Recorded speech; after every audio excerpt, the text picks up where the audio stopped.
Fatos e versões. O que vai impactar na sua vida agora no Café com Política. No Café com Política de hoje, a gente vai conversar com a presidente da Comissão de Direitos Humanos da Assembleia Legislativa de Minas Gerais, a deputada estadual Andréia de Jesus, do PT. Para quem ainda não conhece, a deputada Andréia de Jesus é uma das principais lideranças negras da política de Minas Gerais. Deputada, bom dia, prazer falar com a senhora. Bom dia, Rodrigo, bom dia a todos que estão acompanhando, é um prazer estar aqui novamente. Prazer é nosso em ouvi-la. Quero destacar até que a deputada está fazendo um esforço para falar com a gente porque ela está fora de Belo Horizonte, mas é importante falar sobre essa questão da consciência negra, questão que a gente abordou muito ao longo do Super N hoje, com duas reportagens especiais, com relato aqui de companheiras que são negras, são mulheres e negras, assim como a deputada Andréia de Jesus, e é um debate que acho que é preciso fazer. Deputada, até uma dúvida, a gente citou um termo aqui que me deixou meio na dúvida. Será que a consciência negra é uma data a ser celebrada ou não há motivos necessariamente para celebração na visão da senhora? Não, o 20 de novembro é a memória da morte de Zumbi dos Palmares, né? Foi uma liderança quilombola que criou a primeira república do Brasil, né? Então nós temos que trazer a memória desses heróis para que a gente continue lutando, né? Então é um momento de reflexão, mas é um momento da gente também evocar os nossos heróis, inclusive inspirar a nossa juventude, né? Não é só no cinema que nós temos heróis, né? O nosso cotidiano é permeado de pessoas que com sangue fizeram e garantido que hoje eu, por exemplo, tivesse como deputada na Assembleia Legislativa. É uma trajetória de vida que a gente rememora no dia 20 de novembro. Pois é, deputada. E para a senhora, mulher negra, alguém que veio da periferia, o que representa hoje ocupar um espaço de poder e ocupar um posto que a senhora ocupa hoje, por exemplo, como presidente da Comissão de Direitos Humanos da Assembleia, que é uma comissão que inclusive lida diretamente com essa temática? Pois é histórico, não dá para negar isso, né? Eu de empregada doméstica, né? Cotista, mãe solo, então eu carrego quase todos os problemas sociais que estão presentes no cotidiano das pessoas que vivem na periferia, que sofre violência por parte do Estado, mas toda uma sociedade extremamente racista. Hoje está ocupando espaço de poder, ainda é um espaço de exceção. Então somos poucos, somos 56% no mundo, né? É isso que foi lançado recentemente, pesquisa dizendo que seremos maioria até 2050 no mundo, as pessoas negras. Mas ainda a representação nos espaços políticos são minoria. Minoria mesmo. Hoje na Assembleia nós estamos celebrando a entrada de mais uma mulher negra. Uma Assembleia tem quase 200 anos. Então nós temos ali nos anais daquela casa registros de decisões em que eram a favor da escravidão. Então nós estamos penetrando ainda em lugares em que a gente não é desejado. Então, é um desafio também. Então, estar na política, carregando todos esses estigmas sociais para serem superados, a gente faz o trabalho de quem tem uma expectativa de mudar uma estrutura. E estrutura não é simples da gente mudar. Nós precisamos ser maioria nesse espaço para que a política, a gente não seja alvo da política, mas que a gente esteja no espaço de elaboração e decisão das políticas, decisão do como o orçamento vai ser gasto. E isso, infelizmente, a gente ainda faz muito pouco. Então, nós estamos num lugar desafiador e que precisa de mais pessoas lá. E é por isso tão importante ter um dia para a gente repensar isso, levantar dados, demonstrar o quanto a escravidão ainda está presente no cotidiano da vida de todo mundo. Todo mundo é permeado, toma decisões, compra, vende, contrata, baseado no racismo. Não apenas essa questão, mas o racismo estrutural, né? Não apenas a escravidão, mas que advém talvez desse processo de escravidão, um racismo estrutural que a gente tem E mesmo pessoas que às vezes não se consideram racistas, às vezes, e a gente falava disso um pouco mais cedo aqui no programa, deputada, pessoas que não se consideram racistas, que são pessoas que não têm atitudes no dia a dia, de caso pensado, digamos assim, intencionais de praticar o racismo, acabam praticando, seja na linguagem, seja no uso de expressões que se popularizaram ao longo dos séculos. Às vezes a gente comete isso. Como é que a senhora vê esse racismo estrutural que existe no Brasil e que muitas vezes é negado? As pessoas falam, não há racismo, mas mesmo fala-se isso com esse racismo estrutural que, de certa forma, permeia as nossas relações. Pois aí teria que ter uma aula, né? Separar o que é racismo estrutural, o que é estrutura, o que é conjuntura, o que é uma ação individual do sujeito, né? Individualmente, as pessoas vão negar o tempo todo que elas são racistas, ou que elas praticam, ou elas reforçam o racismo. Mas se você olhar do seu lado aí, quantas pessoas negras estão nos espaços de decisão da Rádio Super? Quantas pessoas na cidade de Contagem estão em espaço de decisão e são negras? Quantas pessoas na cidade administrativa têm poder de comando no estado de Minas Gerais e são negras? Nós estamos falando de estrutura, é quando você olha para um lado e para o outro e você não vê médicos, juízes, que são os cargos ou funções públicas com maior salário. É isso que é estrutura. Mas quando você vê os garis correndo atrás do caminhão do lixo, as pessoas que fazem a limpeza urbana, você naturaliza ver ali corpos negros retintos. Isso é estrutura.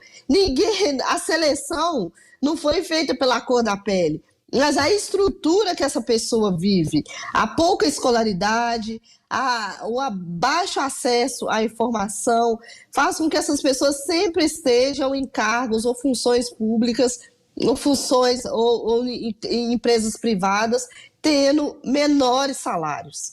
Isso impacta na vida e na família dessa pessoa. Um gari tem muito mais dificuldade de manter os filhos estudando até os 18 anos para que ele vá direto para a universidade pública. Um gari tem mais dificuldade de manter um relacionamento com a esposa ou a esposa com esse gari, porque os problemas sociais também impactam na relação afetiva. Ele tem mais dificuldade de ter a casa própria, de ter conta no banco, de manter as contas de água e luz em dia. Ele vai sempre viver na marginalidade ou fora da margem, ou nos bairros mais precarizados, vivendo de gato, tendo os aparelhos queimados sempre porque ele está vivendo de gato. Olha para você ver o que a gente está chamando de estrutura. Te coloca sem acesso à luz, sem acesso à água, sem acesso a esgoto. A sua vida, a qualidade de vida fica comprometida. Então, para você estudar e para você hoje ser um gerente de uma grande multinacional, que tenha 2 línguas, que viaje o mundo, você está muito longe disso. Isso é desigualdade social e ela é permeada pela questão racial. As pessoas que estão sofrendo hoje, comendo osso, revirando lixo, catando resíduos sólidos para sobreviver e não é reconhecido como profissional, são as pessoas que herdaram as consequências da escravidão, são as pessoas negras. E isso precisa ser alterado com política pública. E aí eu acho fundamental as políticas de ações afirmativas. Eu sou fruto disso e eu acredito em política pública para superar isso. As ações individuais é importante. Eu não podemos naturalizar, trabalhar em lugares onde você não encontra negros trabalhando à mesma altura que você. Você está colaborando com o racismo. Mas o Estado brasileiro, ele precisa agir para que outras pessoas, outros locutores, outros gerentes, outros presidentes cheguem a esses cargos, superando a questão racial no Brasil. A gente está conversando com a deputada estadual Andréia de Jesus, do PT. Ela é presidente da Comissão de Direitos Humanos da Assembleia Legislativa de Minas Gerais. Deputada, é importante a gente falar também da educação. Mais cedo eu citava aqui que nós temos um dado, eu falo que é um dado assim que nos dá pelo menos um pouquinho mais de esperança, que é o número de alunos negros e pardos que saltou de 41% do total de matrículas da rede federal em 2010 para 52% em 2020. Também teve teve nos últimos 7 anos um crescimento de 118% no número de estudantes pretos e pardos no ensino superior brasileiro via lei de cotas que completou recentemente, salvo engano, acho que 10 anos, ou algo um pouco mais do que isso, enfim, eu não tenho o dado correto aqui. Mas educação é a chave, é a solução, é uma solução importante para que possamos efetivamente mudar essa realidade, deputada? Sim, a educação é uma das chaves. Nós precisamos de políticas voltadas para o povo negro, que é maioria. Então, se nós somos maioria, a política precisa ser pensada para esse grupo que está excluído ou que tem menos acesso às políticas públicas. A educação é fundamental. Nós estamos falando de acesso à escola pública nos primeiros anos. Isso salva vidas, porque na escola você também tem outras políticas atreladas, por exemplo, a segurança alimentar, acesso à vacinação. Tudo isso a escola abre portas e é importante a criança já nos primeiros anos de vida ter acesso à educação formal. É importante também no curso superior. Nós superamos os dados, né? Eu vi recentemente, né, o documentário dos Racionais falando, nós éramos 2% nas universidades, né? Agora nós alcançamos esse número de matrícula que é fruto de política pública, de incentivo, mas também de muita luta. O movimento negro, desde 1980, vem investindo no aprender a ler e ensinar os camaradas, que é garantir alimentação mínima, mas garantir também acesso à educação como forma de superação da colonização que ainda está muito presente, né? De que a história começou com Cabral e não começou com Cabral. Superar isso de que nós sempre fomos escravos, nós somos filhos de reis e rainhas selecionados a dedo para vir para o Brasil. A seleção era daqueles mais profissionais, mais gabaritados para explorar o meio ambiente aqui no Brasil e os territórios. Mas a política para a superação do racismo, ela precisa ser integral e integrada. Então, a educação, o aluno que vai bem na escola é um aluno que é bem alimentado em casa, que tem acesso à política de assistência social, tem acesso à política de saúde. Nós, ainda andando em Minas Gerais, estou aqui no norte de Minas, você vê ainda pessoas da minha idade sem um dente na boca. Então, quando eles me encontram com os dentes completos na boca, eles falam, você é uma privilegiada. Então, nós estamos falando de política de saúde, porque quem não tem os dentes completos na boca não alimenta bem, gente. Quem não alimenta bem tem dificuldade de desenvolver intelectualmente. Então, as coisas são correlatas. Então, nós precisamos de saúde qualificada, vacinação nos primeiros anos de vida, controle do pré-natal, e são coisas que as mulheres negras ainda não têm acesso, ou não têm acesso de forma plena. Então nós precisamos de tudo isso para que quando a gente chegar na universidade, de fato, a gente esteja lá inteiro para dar o nosso melhor, porque a gente tem demonstrado isso. As melhores notas, eu sou cotista, as melhores notas da minha sala, quando eu estava na universidade, e hoje tem pesquisa demonstra isso, os cotistas deram muito mais valor ao ensino superior, se dedicaram muito mais e tiraram as maiores notas das universidades. Então é isso. Deputada, o nosso tempo aqui é finito, mas acho que ainda dá tempo aqui de fazer mais uma pergunta. E a minha pergunta é a seguinte, agora é para Andréa de Jesus, pessoa física, para além da figura deputada que hoje ocupa um espaço de poder. Eu queria que a senhora fizesse para os nossos ouvintes um relato das expressões, das coisas que a senhora teve que ouvir antes de chegar à política, né? Enquanto nessa mesma trajetória que a senhora explicou pra gente, ainda de empregada doméstica, mãe solo, mulher negra, etc. As coisas que a senhora, pelas quais a senhora teve que passar, e depois, o que mudou, se é que mudou de fato alguma coisa para valer, quando a senhora assumiu o seu primeiro mandato de deputada estadual após vencer na eleição de 2018. Conta pra gente essa experiência. Eu acho que é um relato pessoal que talvez muitos e muitas que estão nos ouvindo agora possam eventualmente se identificar. São relatos sempre muito dolorosos, né? Dói muito. Mas na infância os apelidos é sempre de macaca, beiçuda, né? E a escola é um ambiente muito pesado para isso, porque eles reproduzem, né? As crianças reproduzem a fala dos adultos. Então, assim, é pioenta, seu cabelo não entra água, não tem pente em casa. São elementos que sempre atacam a estética do negro, coisas que você não pode alterar. Então, eu passei a infância prendendo os lábios, porque eu achava que meus lábios eram muito grandes, eu ficava prendendo os lábios, mordendo os lábios, para que diminuísse, né? E hoje a gente está vendo as pessoas usando química para alterar os lábios, porque é uma estética bonita e muitas vezes foi perseguida. E as meninas hoje ainda sofrem muito com isso, né? O pente quente, o ferro quente que marcou as nossas costas, né? Para marcar quem era dono do escravo, continua nos marcando, né? Com a pranchinha, com o alisamento do cabelo. Isso tudo ataca a autoestima do negro. Isso, aos poucos, vem sendo superado, mas a gente ainda vê isso presente nas falas de plenário, e aí dizer que todo o tempo eu sofro racismo.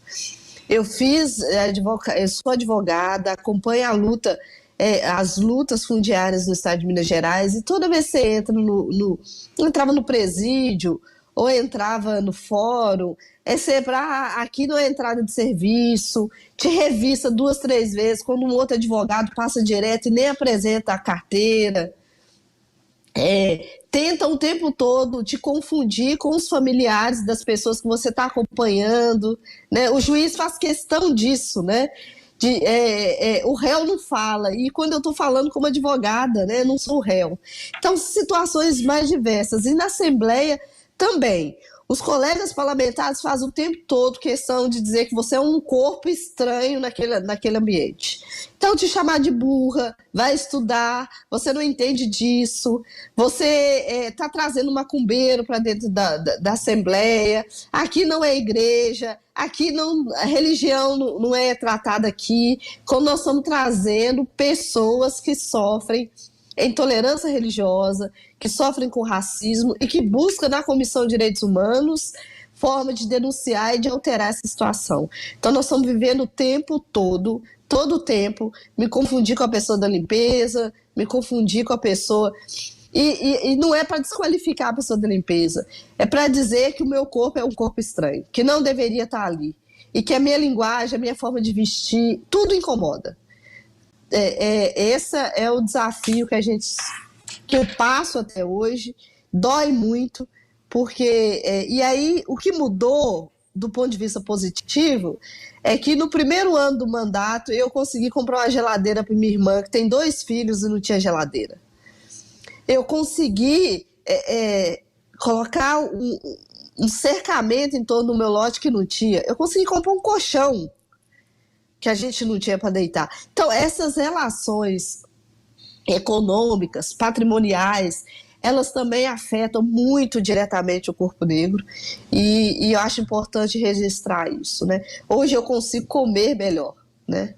Hoje como deputada, e a minha luta é porque todos tenham direito ao mínimo existencial, que é o direito de comer, né? Nós estamos conversando com a presidente da Comissão de Direitos Humanos da Assembleia Legislativa de Minas Gerais, a deputada estadual Andréa de Jesus do PT. No Café com Política, hora do bate-pronto. Deputada, a senhora já conhece o quadro, já esteve com a gente aqui, perguntas objetivas, sim, respostas objetivas, um ping-pong comigo, combinado? Combinado. Para começar, o passado dos negros no Brasil. Um passado escravocrata. O presente. Com muito racismo. E o futuro? Superar tudo isso, né? Políticas afirmativas.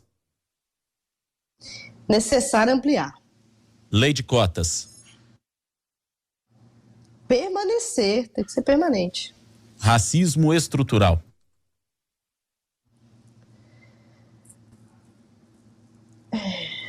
Temos que alterar a estrutura. Conversamos com a presidente da Comissão de Direitos Humanos da Assembleia, deputada estadual Andréia de Jesus, do PT. Deputada, muito obrigado pela sua entrevista, prazer falar com a senhora, acho que muito oportuno falar a respeito dessa temática numa data como essa, que foi lembrada no fim de semana, mas hoje já no primeiro dia útil da semana podemos falar a respeito disso. Mais uma vez, obrigado. Obrigada a todos que acompanharam e estou sempre à disposição. Até a próxima.